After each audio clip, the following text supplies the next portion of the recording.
everyone, and welcome into I&E Live. Thanks for joining us for another episode. I'm your host, Catherine Brown, and today we're diving into the high-stakes world of healthcare and cybersecurity, a very hot topic right now. And we're talking about this in part because there was another high-profile cybersecurity attack that really is sending shockwaves throughout the healthcare industry. A children's hospital in Chicago this time is at the center of this damaging, costly, and really life-threatening cyber attack. Worldwide, healthcare remains the number one industry targeted by cyber attackers, with 173 attacks last year alone. That's according to data compiled by INE's cyber threat intelligence team and instructor Alexis Ahmed. More than 365 million records were compromised during that time, which represents a 22% increase over 2022. So this is a threat that is here, it is persistent, it is growing. That's still only a small portion of the more than 1.2 billion records that were exposed in all corporate attacks in 2023. So big issue here, big problem. This is something that is plaguing really all industries, healthcare in particular, at the center of what we're talking about today. So in the face of these unprecedented challenges and seemingly endless onslaught of attacks, we wanted to talk solutions. And so we're bringing in INE defensive security instructor Brian Olliff today to talk about this and really to talk about some solutions to what's going on. Brian, you spent nearly a decade working as a cybersecurity analyst and manager for a large South Carolina-based healthcare organization. Brian has had a front row seat to the growing cybersecurity challenges faced by the healthcare industry in particular. And Brian, I know you're really passionate about strengthening defenses for this critical industry, so really appreciate you being here with us today. Of course, happy to be here, Catherine. All right, let's start off I gave you a setup kind of with those numbers there, but let's dive into a little bit more of how vulnerable the healthcare industry is right now when we compare it with other industries. When it comes to cyber attacks, healthcare has always been one of those very vulnerable industries. And part of the reason is just because of the nature of healthcare. The purpose of it is to, provide patient care. So you have the, added risk that, you know, regular, other industries will have the normal risks as far as lost revenue, lost reputation, things like that. But with healthcare, you have the additional risk of, perhaps patients dying. You have that human healthcare aspect to it that adds to the risk of any sort of cybersecurity breach when it comes to healthcare. So that definitely ups the stakes for ensuring that healthcare organizations and the industry as a whole is properly secured. Yeah, so that seems to lead right into why healthcare is such a hot topic or hot target here, because they because the stakes are so high, they really, it would seem, don't have room for negotiation. They don't have a lot of time. It's critical that they get back uh, online, right? They're not wasting money. They're risking lives. Absolutely. And the all attacks, especially ransomware attacks, have really been increasing over the past couple of years recently. And with healthcare, it's gotten a little, the perception of it and the numbers, lead to this as well. It has gotten worse for healthcare, especially. Part of that reason is at the beginning of the COVID pandemic, attackers kind of as a whole just agreed that they weren't going to target healthcare organizations just because of the fact of the pandemic and because it would end up costing lives instead of just making the attackers money.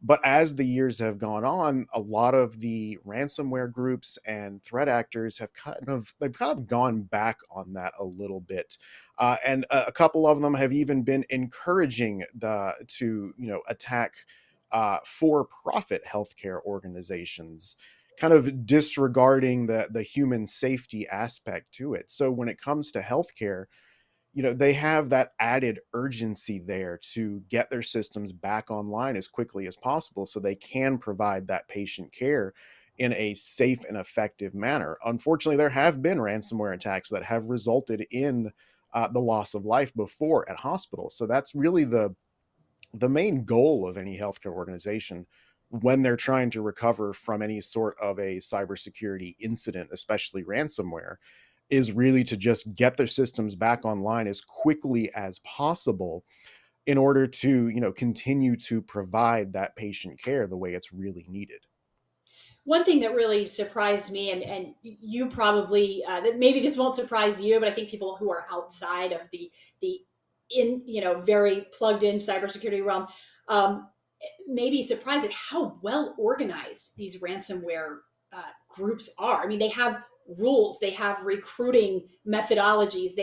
These are not just kind of one-off people sitting in a basement doing. These are incredibly organized, almost like corporations.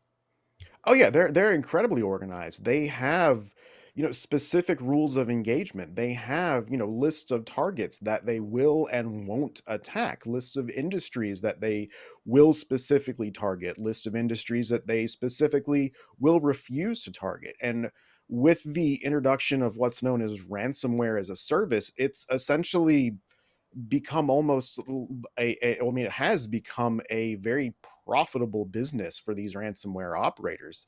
They're, they their whole goal is to make money off of these cyber attacks.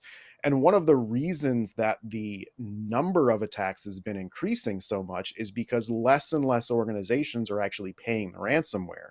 So for these ransom operators or ransomware operators, in order to maintain their profitability as a business, that means they have to scale up the number and the intensity of the attacks and kind of increase the stakes for the people who are victims of these attacks to, encourage them to, encourage is kind of a loose word to use there, but to get them to pay the money because they are operating these ransomware organizations and these threat actors as a business. So we've established that healthcare is a hot target, high stakes. What is standing in the way of healthcare organizations being more secure and more able to defend themselves? A lot of the same things that a lot of organizations are seeing. Number one that I think is really affecting it is going to be budget and where that budget is allocated. Technical cybersecurity controls aren't really the cheapest thing to implement. So you have to have the money available in order to implement these effective technical controls. And then it's also a constant fight between the defenders and the attackers to see who can have that leg up to ensure the security of these organizations. So budget being one of the primary ones. But the other one is skilled professionals. There's not necessarily a shortage of cybersecurity professionals, but it's a matter of allocating, just like the budget, allocating the people and getting them properly trained in order to recognize what these new threats are, how to respond to these threats, and how to properly defend their organization. So budget and training, I would say, are really two of the biggest issues besides just that constant back and forth battle between defender and attacker. Right. All right. So let's tackle the first thing that you said, budget. Right. That's an issue that probably plagues every single business on the planet. Right. You've got a certain amount of budget, and you've got to allocate it in the right way. How should healthcare organizations prioritize their budgets when it comes to cybersecurity defenses, so that they are maximizing the impact of their defense?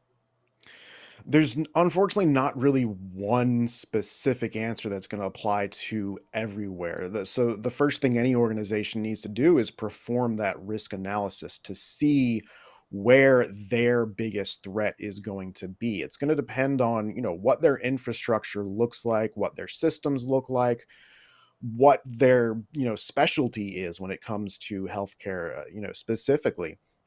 So performing that analysis and trying to figure out where the biggest impact can be made, what the current attacks are. So if, for example, ransomware being one of the biggest ones, how is, what type of ransomware is the most prevalent right now, and how is that ransomware coming in, and what is the organization's exposure, where can they improve? So that's That's one of the biggest parts. The other part is then just spending that money in the proper manner. So after identifying where the deficiencies are in their security, infrastructure, getting the proper security controls and making sure they have the proper staff. So that's the other part of that budget coming in, is making sure the security teams are properly staffed, and not just the incident responders, but the, defensive engineers, the security administrators, the ones that go through and make sure that the systems are as secure as possible while also still making sure they're usable. So kind of, preventing the attack before it even occurs is a lot of the places where I see a lot of organizations are a little bit deficient, not securing the systems before the attack occurs. A lot of organizations do have, decent incident response capabilities, and if not, there's plenty of third-party providers they can contract with, but making sure that budget is going to the proper controls and the proper people to make sure their organizations are secure. And then with those proper people, then making sure those people are trained, and trained well to be able to defend their specific infrastructures. So where does training come into this in terms of how critical it is not only to have people who are trained, but then to keep that training going? IT systems and, properly securing them is one of those kind of moving goalpost kind of things.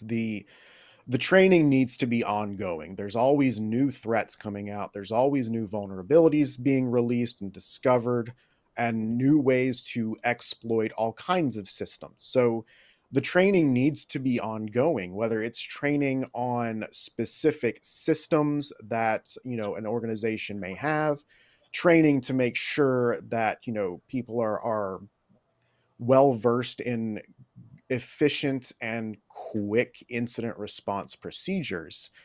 So that training is really going to be an ongoing process. In addition to the training, of their security professionals, there's a whole other aspect to training, and that's making sure that, employees, users are properly trained to be able to recognize not necessarily a cyber threat, but even just something that maybe even looks or sounds suspicious. So you have the security professional training, but you also have the user training that organizations really need to focus on as well. Email is one of the main ways that a lot of threats get into an organization, because, if a technical control misses a malicious attachment or a malicious link in an email, if the technical control misses that, there's only one more thing sitting there between that threat and the organization being compromised, and that's the person clicking on the link in the email. All right. Obviously, this is a problem, a challenge that is going to stick around. Brian, appreciate you sharing your thoughts on giving us some context for what's going on in the healthcare industry as it relates to cybersecurity right now, and pointing out some solutions that healthcare industries can do. Appreciate you being with us today. Absolutely. Thanks for having me. All right. That is going to wrap things up for INE Live. We have a white paper on our website. We'll go ahead and post it in the comments today regarding more ways that you can strengthen your defense, whether you're in healthcare, whether you're in another industry. You can learn about how advanced training programs can help equip different organizations to safeguard your data amidst the threats that all industries are facing right now. So we're going to put that white paper in the chat. And second of all, thank you so much for joining us today. Really appreciate your time. Again, appreciate Brian joining us. That's going to do it for us. Have a great day.